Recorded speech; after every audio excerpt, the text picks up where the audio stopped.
माझं अगोदर window shopping झालं होतं अल्ल्याड पल्ल्याडच्या ह्याच्यामध्ये, पण म्हटलं यावेळी आता नक्की शॉपिंग करायचं आणि गवळकुंडाला मी आलो. म्हणजे आता जर देवादादानं म्हटलं की मी 5 जणाला मारतो तो मारू शकतो, मी इमॅजिन केलं तर नाही मारू शकणार कदाचित. वेळेस प्रेक्षकांना कॉमेडी मी खूप सिरियसली करतो हे बघायला मिळणार आहे. भीती म्हणजे मला स्वतःला आरशात बघून भीती वाटायची. मी टाळायचे ते. मी जेव्हा व्हॅनिटीमध्ये एकटी असायचे आणि मी जेव्हा लूक द्यायचे कसं झालंय काय आणि मी प्रॅक्टिस करायचे भूताच्या लुकची, माझी वाट लागायची, मला भीती वाटायची. जसं निघालो जाता जाता जाता अचानक कधी आम्ही वळण घेतलं आणि आम्ही जायला लागलो आतमध्ये, आम्हाला कळलं नाही. खूप वेळ झाला मी फिरतोय फिरतोय फिरतोय फिरतोय. मग आम्हाला जो गाडी चालक होता तो म्हणत होता की अरे आपण मगापासून एका ठिकाणी फिरतोय ना, का काही नसतं असं. आम्ही फिरतोय, मग आम्ही ऑब्झर्व केलं का हो आम्ही 4दा फिरतो आणि तिथंच येतोय, तिथंच त्याच बसस्टँडवर येतोय आणि मग कुठेही गेलं तर आम्ही तिथंच येतोय. नमस्कार मंडळी, आज आपण या चित्रपटातील हॉररचा युनिवर्स नेमकं काय आहे ज्याची चर्चा आता सगळीकडे सुरू आहे, तर या चित्रपटातील कलाकारांसोबत आपण गप्पा मारणार आहोत. तर तुम्हाला चित्रपट नक्की कळलाच असेल. तर आज घबाडकुंडची संपूर्ण टीम आपल्यासोबत आली आहे. तर चला तर गप्पा मारूया. सर, या चित्रपटाची मूळ संकल्पना तुम्ही कुठून आणली, म्हणजे कशी सुचली? झाल्यानंतर की मला स्वतःलाच एक दडपण आलं की आता याच्या पुढं काय, आपण काय वेगळं केलं पाहिजे. कारण जो आम्ही एक्सपेरिमेंट केला होता हॉरर कॉमेडीचा तो सर्वांना आवडला. मग आता पुढे काय, हा मलाच एक प्रश्न पडला होता की आता पुढे काय करायचं. तर एक गोष्ट ऑब्झर्व झाली की आतापर्यंत ना मराठीत कधी पहिला युनिव्हर्स आला नाही. किंवा मग अल्ल्याड पल्ल्याडमध्ये जेव्हा आम्ही फिरायचो, संदीप दादा किंवा असं ते कॅरेक्टर म्हणून खूप फेमस झाले होते. मी विचार केला की आपण जर परदेशात बघतोय तर आयर्न मॅन, त्यानंतर कॅप्टन अमेरिका मुलांच्या तोंडात असतं, मग आपलं मराठी का बरं यायला पाहिजे. मग तिथनं ही संकल्पना सुचली की आपण ना आपल्या हिरोजचा एक युनिव्हर्स बनवूयात.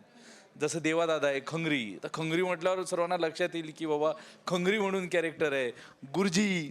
तर असे कॅरेक्टर्स बनले पाहिजे आणि एक आगळा वेगळा विषय मांडला पाहिजे. आणि तिथून ते गोष्ट संकल्पना सुचली की आपण ना मराठीचा पहिला युनिव्हर्स बनवला पाहिजे.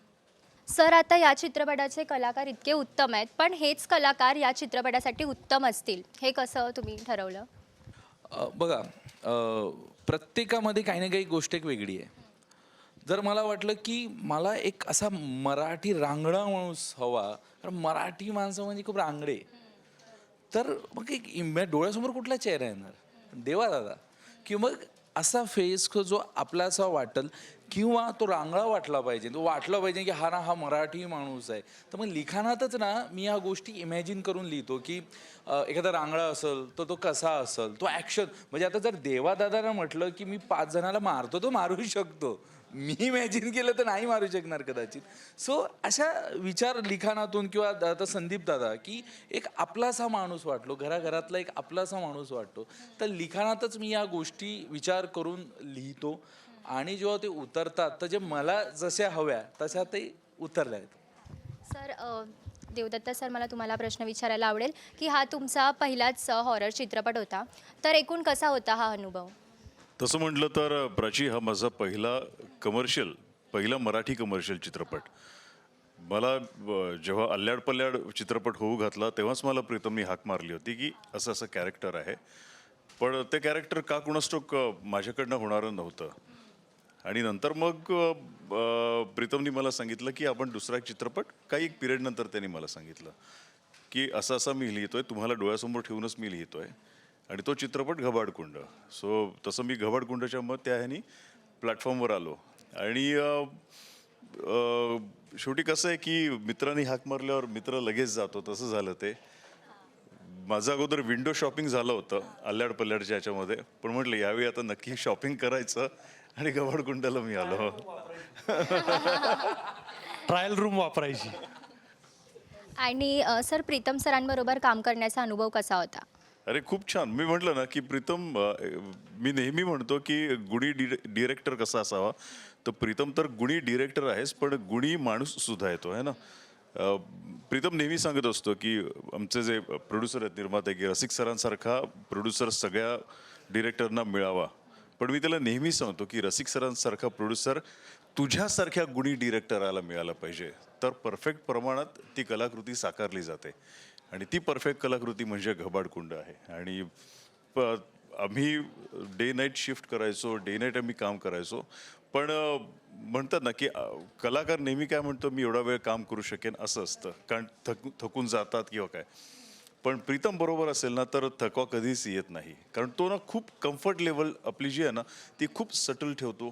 आणि त्या कम्फर्ट लेवलमध्ये एवढं काम चांगल्याने निघतं की खरंच म्हणजे सगळं श्रेय मी प्रीतमला देतो या बाबतीत.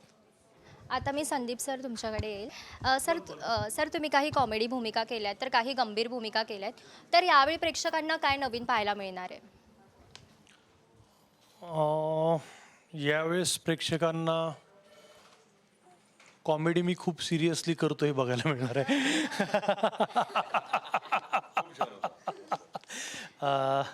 गमतीचा भाग सोड, पण जसं देवा म्हणाला की आल्याड पल्याड त्यांनी बघितला होता.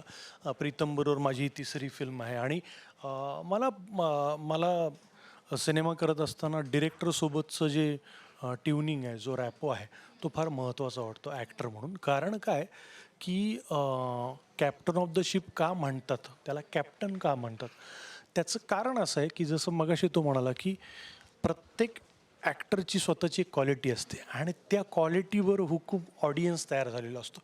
देवाचा जो प्रेक्षक वर्ग आहे तो कम्प्लीट वेगळा आहे. माझा प्रेक्षक वर्ग तो वेगळ्या वेगळ्या माध्यमातून तयार झालेला आहे, तो सुद्धा खूप वेगळा प्रेक्षक वर्ग आहे. पण हे समजून घेणारा दिग्दर्शक जेव्हा असतो ना की कुणाला कुठे प्लेस करायचं आहे, एखाद्याचा थ्रो लांबून चांगला येत असेल तर त्याला बाउंड्रीवर उभा करेल, तो एखादा कॅच चांगला पकडत असेल तर स्लिपमध्ये उभं करेल. सो फिल्डिंग कशी लावायची ह्याच्यासाठी डिरेक्टर फार महत्त्वाचा आहे. कुठल्या ॲक्टरला काय द्यायचं.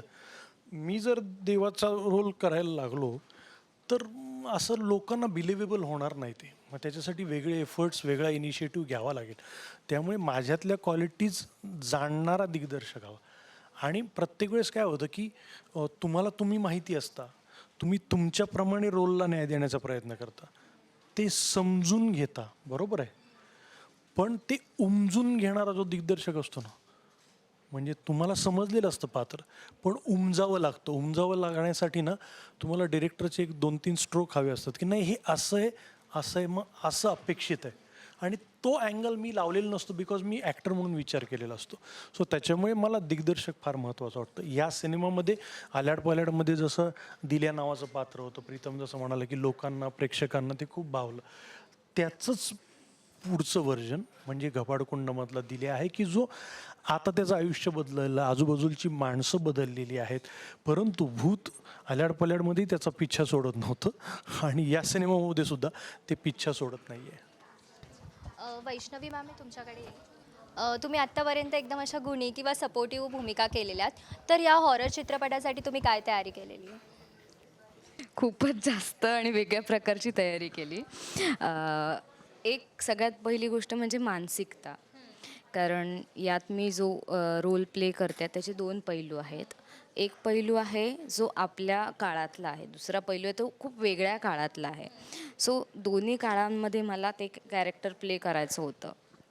सो आपण प्रोमोमध्ये बघितलं कॅरेक्टर प्रोमोमध्ये की ती एक गरोदर मुलगी आहे, ती पण एक 17-18 वर्षाची मुलगी आहे. सो 18व्या वर्षी गरोदर राहणं आणि 8-9 महिने झालेले आहेत तिला, तिची काय मानसिकता असेल, तिची बॉडी लँग्वेज काय असेल, तिच्या मनात काय विचार चालू असतील, ती कुठल्या गोष्टीला प्रेग्नन्सीमध्ये कशी रिॲक्ट होणार, ह्या सगळ्या गोष्टींचा अभ्यास वेगळ्या प्रकारे करावा लागला. दुसरी महत्त्वाची गोष्ट म्हणजे या प्रेग्नन्सीमध्ये ज्या वेदना होतात त्या काय प्रकारच्या असतात यासाठी डॉक्टरकडून माहिती काढावी लागली. ते सगळं करत असताना प्रोस्थॅटिक मेकअप होतं. ते 9 महिन्याचं पोट लावलं होतं. ते पोट खूप हेवी होतं, म्हणजे ते पोट घातल्यावर मला बसताही यायचं नाही आणि ते कुठून ब्लाऊजमधून दिसू नये किंवा साडीतून बाहेर येऊ नये म्हणून ते ब्लाऊजला शिवलं जायचं. आणि त्याच्या 2 लूक टेस्ट झाल्या. पहिल्या ह्याच्यात ते फेल झालं म्हणून परत अजून एक बनवावं लागलं. सो ह्याच्यामागे खूप जास्त मेहनत आहे, पूर्ण टीमची मेहनत आहे. मेकअपवाले यासाठी खूप म्हणजे पॅचेस वेगवेगळे ट्राय करत होते. प्लस ते लावल्यानंतर बसताना प्रॉब्लेम व्हायचा. हे सगळं असतानाही आपल्या स्टोरीला काय अपेक्षित आहे, सीन काय आहे, सीनचा मूड काय आहे, त्यानुसार ते प्ले करणं हे खूप महत्त्वाचं असतं आणि यासाठी पूर्ण टीम सपोर्टिव्ह लागते. जसं आता सगळ्यांनीच सांगितलं की प्रीतम सर किती सपोर्टिव्ह आहेत किंवा सेटवर किती कम्फर्ट करतात आर्टिस्टला. तर मला तर असं वाटतं की माझं काम बेस्ट होण्यामागे माझं श्रेय मी त्यांना देते की त्यांनी आम्हाला तेवढं खुलेपणा दिलेला की तुम्ही करा. तुमच्या डोक्यात जे आहे ते करा. ज्या गोष्टी चेंजेस लागतील मी सांगेन. सो एक डिरेक्टर म्हणून एक मनात भीती असते ना, ती जर कमी झाली तर आर्टिस्ट खूप खुलेपणाने काम करू शकतो. नाहीतर सतत बॅक ऑफ द माइंड चालू असतं की मला ओरडतील ते जर असेल ना तर कामावर त्याचा खूप वाईट परिणाम होतो. प्लस सगळे को ॲक्टर खूप छान होते. संदीप सरांसोबत माझा एक सीन होता ज्यात माझ्या डोळ्यात लेन्स होते. आता त्यांनी इतकी कामं केली आहेत तर त्यांनी आमचा फेस टू फेस सीन होता. ते लेन्स हलत होते डोळ्यातले जे मला कळत नव्हते. पण त्यांना इतकी काळजी की त्यांनी सांगितलं की वैष्णवी ते लेन्स हलत आहेत ते बघ नाही तर पडतील वगैरे खाली. सो इतक्या लेवलला असतानाही को ॲक्टर नवीन ॲक्ट्रेसला इतकं सपोर्ट करतो. ही सगळी पॉझिटिव्हिटी आमच्या सेटवर होती. त्यामुळे काम करायला खूप जास्त समाधान मिळालं. आणि हा चित्रपट करताना म्हणजे तुला खरंच भीती वाटली का? भीती म्हणजे मला स्वतःला आरशात बघून भीती वाटायची. मी टाळायचे ते. मी जेव्हा व्हॅनिटीमध्ये एकटी असायचे आणि मी जेव्हा लूक द्यायचे कसं झालंय काय आणि मी प्रॅक्टिस करायचे भूताच्या लुकची. माझी वाट लागायची. मला भीती वाटायची खरंच खूप. मग कोणाला तरी बोलवायचं की बाबा बसा तुम्ही सोबत आणि मग मी प्रॅक्टिस करायचे. कारण ते इतकं भयंकर आहे. नाही एकटी फेस करू शकत. आता मी या चित्रपटाचे निर्माते रसिक सरांकडे येईल. सर, जेव्हा प्रीतम सर हा चित्रपट घेऊन आले आणि उत्तम कलाकार आहेत, तर तुमची पहिली प्रतिक्रिया काय होती? कलाकार तर नंतर ठरले, पहिली स्क्रिप्ट आली होती आणि प्रीतमनी ज्याप्रमाणे एक्सप्लेन केलं मला की हा युनिवर्स होतो आहे, सो तिथंच डिसिजन झाला होता आमचा की आपण हा चित्रपट करतो आहे. ओव्हरऑल म्हणजे या चित्रपटामध्ये जेव्हा स्क्रिप्ट एकंदर पुढं जसं काम चालत होतं तसं एक प्रेक्षक म्हणून मी त्या सेटवर होतो आणि ऑब्झर्व करत होतो की याच्यातनं काय काय मिळू शकते प्रेक्षकांना. कारण चित्रपट किंवा चित्रपट निर्मितीची पार्श्वभूमी माझी नाही आहे. मी पूर्णपणे एका वेगळ्या फील्डमधनं आलो होतो. तर एक प्रेक्षक म्हणून हे सगळे ऑब्झर्वेशन चालले होते की प्रीतम काय करतो आहे किंवा हे देवा सर काय करतायत, संदीप सर काय करतायत, वैष्णवी मॅडम काय करतायत किंवा शशांक शिंदे सर जे आहेत ते म्हणजे सिनियर आर्टिस्ट आहेत ते काय करतायत, प्राजक्ता मॅडम काय करतायत, इवन आमच्याकडं आरोही नावाची एक छोटं कॅरेक्टर आहे तेही काय करते. म्हणजे एक आणि प्रीतम त्यांच्याकडनं काय काढून घेतो. म्हणजे पहिला प्रश्न जो तुम्ही विचारलात की कलाकार कसे निवडले, तर इथे या चित्रपटाच्या म्हणजे यशाचं गमक जर पुढं जाऊन आम्ही येतोय आता 19 तारखेला आणि तिथनं प्रेक्षक आम्हाला ज्या प्रकारे स्वीकारतील तर ते यशाचं गमक नक्कीच हे असेल की हे जे कास्टिंग आहे हे त्यांच्या स्वभावानुसार परफेक्ट केलेलं आहे. म्हणजे मला नाही वाटत आहे की हे लोक तिथं ॲक्टिंग करतायत, जसे आहेत तसेच उभे आहेत. म्हणजे स्पेशली संदीप सरांचं आता म्हणजे खूप आम्ही क्लोज झालेलो एकदम. तर संदीप सर जसे रिअल लाईफमध्ये आहेत तसाच घबाडकुंडमधला दिल्या आहे. सो एवढं स्मूथ यांनी काम केलेलं आहे. मला नाही वाटत की कोणाला रिटेक द्यावा लागला, राईट. हां, इम्प्रुव्हायझेशनसाठी म्हणजे अजून बेटर करण्यासाठी कलाकाराकडनं दिग्दर्शकांना हे सांगितलं की आम्ही एक अजून टेक देतो.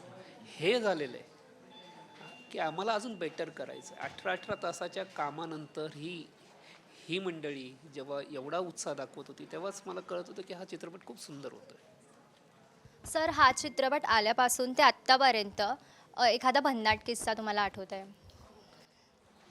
बेसिकली भन्नाट किस्से खूप आहेत, पण मी या चित्रपटाचा निर्माता होतोय हाच भन्नाट किस्सा आहे.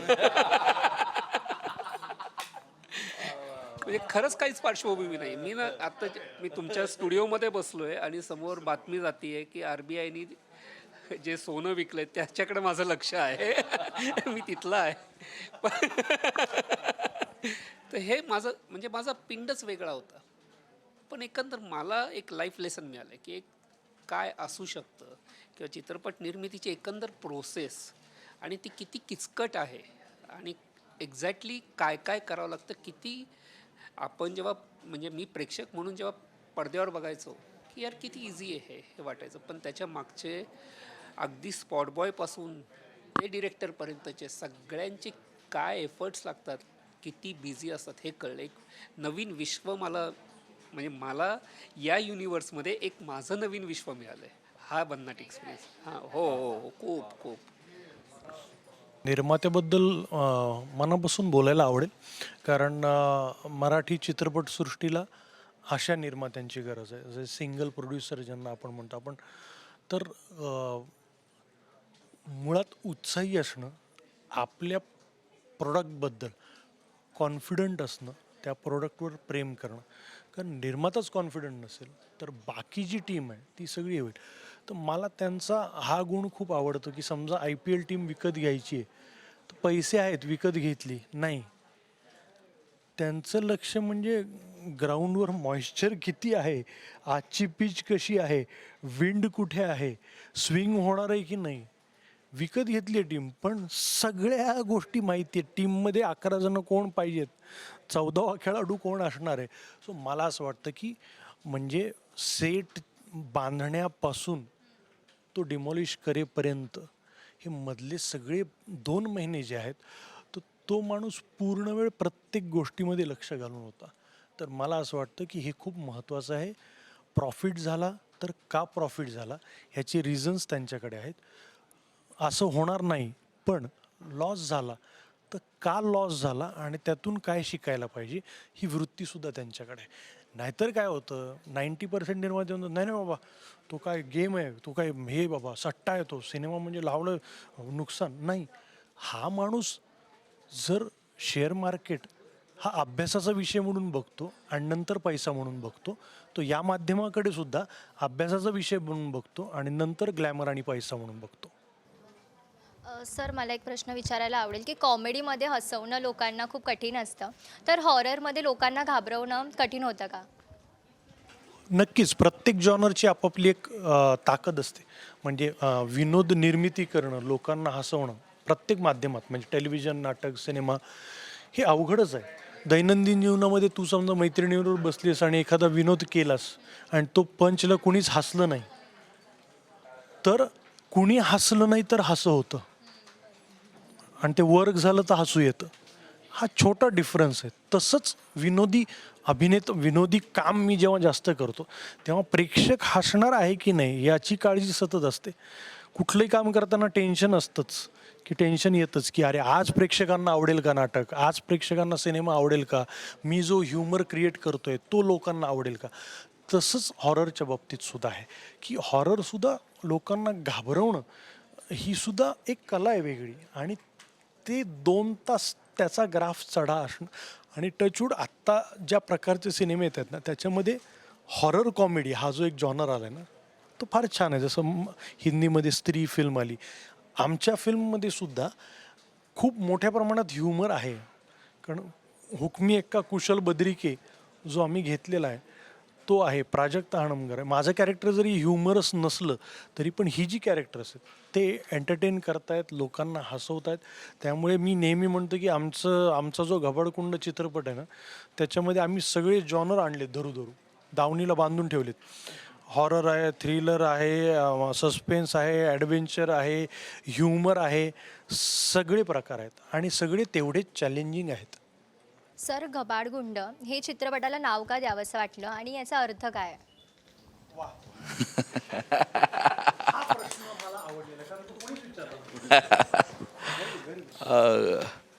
मुळात माझ्या या पाठीमागे एक एक छोटंसं एक लॉजिक आहे. गबाड म्हणजे तर जे जुन्या काळात जे सोनं लपवून ठेवायचं त्याला गबाड म्हणतात.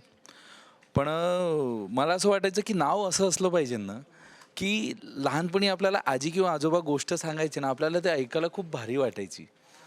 तो 24 तासातला ना तो 1 तास ना असा आजी आजोबांसोबत बसून ना ते गोष्टी सांगायची की वडाचं झाड होतं, तिथे एक बाई बसती, एक महिला बसती, तिचा हात पूर्ण लांब लांब जातो.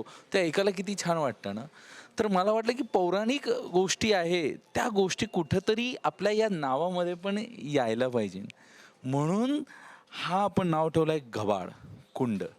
घबाड म्हणजे लपवलेलं सोनं, कुंड म्हणजे ज्याला खूप मोठ्या प्रमाणात काहीतरी रहस्य दडपलं आहे, त्याला म्हणणार घबाडकुंड. आता मला सर्वांना हा प्रश्न विचारायला आवडेल की जेव्हा तुम्ही सीन शूट करतात किंवा मग आता तुमची हॉरर थीम होती, तर मग तुम्हाला असे काही अनुभव आलेले का चित्रपट शूट करताना किंवा याआधी कधी? या फिल्मला तर नाही, पण या अगोदरच्या फिल्मला मात्र आम्हाला खूप अनुभव आले अल्ल्याड पल्ल्याडच्या वेळेस, की म्हणजे खूप एक वेगळंच ही गोष्ट आहे की ज्या वाड्यात आम्ही शूट करायचो तिथं 200 वर्षापासून नागाचं मंदिर होतं. आणि असं म्हणतात की तो नाग रुसून चालला गेला. तो रुसून चालला गेला घराच्या बाहेर आणि तो नाग दर सोमवारी त्या घराच्या आजूबाजूला येतो, तो फिरतो आणि चालला जातो. आणि हा आपल्याला ऐकायला खूप वेगळं वाटेल, पण आमच्या सेटवर सर्वात जास्त साप निघायचे. एवढे साप निघाले अल्ल्याड पल्ल्याडला की एकदा तर ते असं वाटायला लागले, मित्र वाटायला लागले की अरे ठीक आहे, हा मगाशीच बघितला होता. तसं कोणतरी वाटतंय. तर म्हणून सापाची काष्टी या फिल्मला केली आम्ही. सो असे खूप इन्सिडेंट आहे. आणि मला कोकणाबद्दल खूप ऐकलं होतं मी की चकवा लागतो आणि या गोष्टी लागतो, पण ते अनुभवायला मिळालं आम्हाला. आम्ही रात्री 11 वाजता मी, आमचे DOP योगेश कोळी, इंगडे आर्ट डिरेक्टर, आम्ही बाहेर चाललो होतो कोकणात रेखी करायला. तर सर्वांनी सांगितलं की रात्री नाही जायचं, पण आम्ही ना मित्र आहे, बॉईज आहे, काही होत नाही, आपण जाऊयात. आणि जसं निघालो, जाता जाता जाता अचानक कधी आम्ही वळण घेतलं आणि आम्ही जायला लागलो आतमध्ये, आम्हाला कळलं नाही. खूप वेळ झाला, मी फिरतोय फिरतोय फिरतोय फिरतोय. मग आम्हाला जो गाडी चालक होता तो म्हणत होता की अरे आपण मगापासून एका ठिकाणी फिरतोय ना, का काही नसतं असं. आम्ही फिरतोय, मग आम्ही ऑब्झर्व केलं का हो आम्ही 4दा फिरतो आणि तिथंच येतोय, तिथंच त्याच बसस्टँडवर येतोय आणि मग कुठेही गेलं तर आम्ही तिथंच येतोय. तर म्हटलं की नाही, हे काहीतरी वेगळं आहे, आपण थांबूयात. आम्ही गाडी थांबवली आणि चला उतरून बघूयात की लोकेशन काय. आणि गाडीच्या मागे दादा पत्राळं होतं, त्याच्यावर कोंबडं होतं आणि अगरबत्ती होती. कोणाला सांगाल तर हे वेगळं वाटणार की नाही, आणि हे कसं ना, म्हणजे जिथं आम्ही गाडीहून थांबली त्याच्या मागं कसं आलं. तर या गोष्टी माझ्यासोबत घडल्या, म्हणजे या घडल्या माझ्यासोबत गोष्टी. तुमचं खूप खूप धन्यवाद आणि तुमच्या या चित्रपटासाठी तुम्हाला खूप खूप शुभेच्छा.